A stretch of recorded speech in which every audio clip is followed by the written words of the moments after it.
ఆ వ్యాపారిపై అంత ప్రేమ ఉంది. మల్టీనేషనల్ వ్యాపారవేత్త ముఖ్య నేత మధ్య బంధంపై రాహుల్ గాంధీ ఆరా.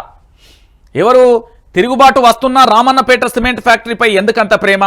ఫ్యూచర్ సిటీలో సంస్థ ప్రమేయం పైన వివరాలు తెలుసుకున్న కాంగ్రెస్ నేత బట్టి రాహుల్ రహస్య కలయికపై గాంధీ వర్గాలలో జోరుగా చర్చ కొనసాగుతుంది. నేను చెప్పలే, ఇది నేను మొన్ననే చెప్పిన, నేను చెప్తాను నేను ఈడ ఏం జరుగుతుందని. కాంగ్రెస్ అగ్రనేత రాహుల్ గాంధీని డిప్యూటీ సీఎం బట్టి విక్రమార్క ఢిల్లీలో రహస్యంగా కలుసుకోవడం వెనుక పెద్ద కథే ఉన్నదని ఆ పార్టీ వర్గాలు చర్చించుకుంటాయి. రాష్ట్రంలోని ముఖ్య నేతలకు మల్టీనేషనల్ కంపెనీ వ్యాపారవేత్తకు మధ్య ఉన్న అనుబంధం, తెలంగాణలో ఆ గ్రూప్ పెట్టుబడుల మీద వీరి మధ్య ప్రధానంగా చర్చ జరిగినట్టుగా విశ్వసనీయంగా తెలిసింది. ఫ్యూచర్ సిటీలో ఏం జరుగుతుందన్న పక్కా వివరాలు కావాలని రాహుల్ గాంధీ అడిగి తీసుకున్నట్లుగా సమాచారం.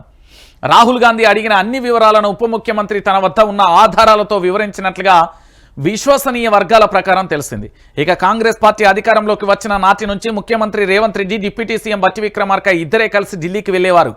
ఎవరిని కలవాలన్నా ఒకే కారులో వెళ్లి వచ్చేవారు. హైదరాబాద్ కూడా కలిసి వచ్చేవారు. కానీ ఈసారి ఇద్దరు వేరువేరుగా ఢిల్లీకి వెళ్లడం కాంగ్రెస్ వర్గాలలో చర్చనీయాంశంగా అయింది. బంధువుల పెళ్లికి రాజస్థాన్కు వెళ్లిన సీఎం రేవంత్ రెడ్డికి సంబంధించి ఇటు మరోవైపు ఏది బట్టి విక్రమార్క ఢిల్లీకి వెళ్లడంపై పూర్తి స్థాయిలో కూడా చర్చనీయాంశంగా కూడా మారిపోయిన పరిస్థితి కనబడుతుంది. అంటే ఒక్కసారి మీరు అందరూ ఆలోచించాలి, రాహుల్ గాంధీ పూర్తి స్థాయిలో కూడా ఎక్కడి సమాచారాన్ని అక్కడికక్కడ తెలుసుకునే ప్రయత్నం అయితే చేస్తున్నాడు. ఇగో ఇక్కడ ఒకసారి తెలంగాణ ప్రాంత బిడ్డలందరూ కూడా తెలుసుకోవాల్సిన విషయం ఇది. ఆ గ్రూప్ మీద అంత ప్రేమ ఏముంది? అటు నుంచి ఢిల్లీకి చేరుకునేసరికి బట్టి విక్రమార్క తన ఢిల్లీ రూటు ముగించుకొని హైదరాబాద్కు తిరిగి రావడం వెనక రహస్యం ఏంటన్న కాంగ్రెస్ నేతలలో ఆసక్తికరమైన చర్చ జరిగింది.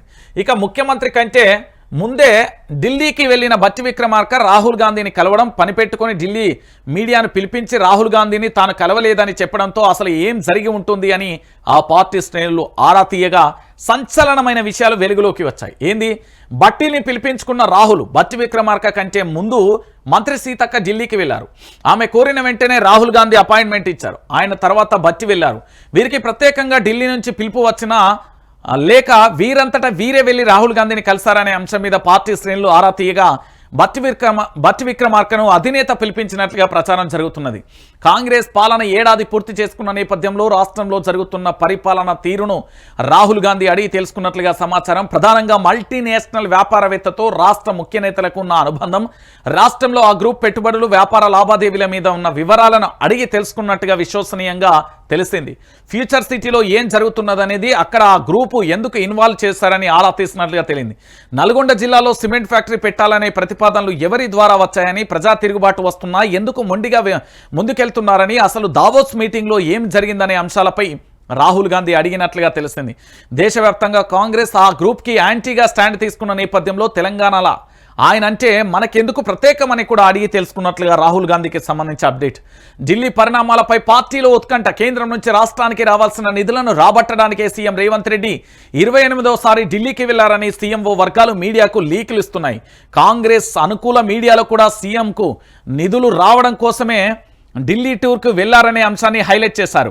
కానీ నిజంగా నిధుల కోసమే అయితే రాష్ట్ర ఆర్థిక మంత్రిగా బట్టి విక్రమార్క కూడా సీఎంతో పాటు వెళ్లాల్సి ఉంటుందని, ఆర్థిక మంత్రి లేకుండా నిధుల సమీకరణ అంశం ఏమీ ఉంటుందని గాంధీ భవన్ వర్గాలు చర్చించుకుంటున్నాయి. కాగా రాహుల్ గాంధీ అపాయింట్మెంట్ కోసం ముఖ్యమంత్రి 3 రోజులుగా ఎదురు చూసిన ఆయనతో ముఖాముఖి దొరకలేదని, చేసేదేమీ లేక ఆయన సైలెంట్గా హైదరాబాద్ తిరిగి వచ్చారనే ప్రచారం జరుగుతున్నది. గతంలో ఢిల్లీ వెళ్ళినప్పుడు కూడా రాహుల్ గాంధీ అపాయింట్మెంట్ దొరకలేదట. కానీ ఇప్పుడు డిప్యూటీ సీఎం బట్టి విక్రమార్కను రాహుల్ పిలిపించుకొని మాట్లాడినట్లు తేలడంతో కాంగ్రెస్ పార్టీలో ఏం జరుగుతుంది అనే ఉత్కంఠ కూడా నెలకొన్న పరిస్థితి. ఏం జరుగుతుంది? కొత్త ముఖ్యమంత్రి వస్తాడు. ఇందులో సింపుల్ లాజిక్. ఎందుకు అంటే తెలంగాణ ప్రాంత బిడ్డలందరికీ కూడా తెలవాలి కదా.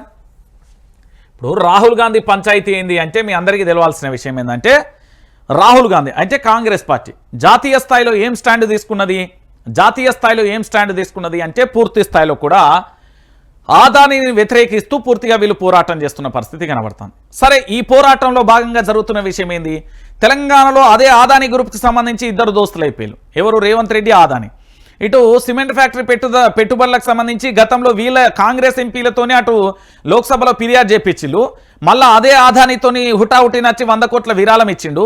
దాని తర్వాత జరిగిన ఎపిసోడ్ ఏంది? ఆ తర్వాత జరిగిన ఇంకొక ఎపిసోడ్ ఏంటంటే మళ్ళీ దాన్ని తిరిగి వాపస్ చేసినట్టు తెలిసింది. రామన్నపేటకు సంబంధించి దాదాపుగా 20 గ్రామాల ప్రజలు పూర్తి స్థాయిలో సిమెంట్ ఫ్యాక్టరీని వ్యతిరేకిస్తూ పోరాటం చేస్తున్న దాన్ని ఏంది ఎక్కడ పట్టించుకున్న దాఖలాలు కనబడతలేవు. అంటే ఆదానికి రేవంత్ రెడ్డికి లింక్ ఏంది, ఈ రాష్ట్రంలో ముఖ్య నేతలకు ఆదానికి లింక్ ఏంటి, వీళ్ళ వ్యాపార అనుబంధాలు ఏంటి, వ్యాపార సత్సంబంధాలు ఏంది అనేది బట్టబయలు చేసే ప్రయత్నం చేసింది. దాంతో భాగంగా డిప్యూటీ సీఎంను ఢిల్లీకి పిలిపించుకొని వాస్తవాలను తెలుసుకున్నాడు రాహుల్ గాంధీ. రేవంత్ రెడ్డిపై వేటు ఎప్పుడైనా పడవచ్చు, రేవంత్పై వేటు తప్పదా అంటే వేటు ఎప్పుడైనా ఉండొచ్చని ఢిల్లీ నుంచి విశ్వసనీయ వర్గాల నుంచి అయితే మనకు సమాచారం అందుతుంది.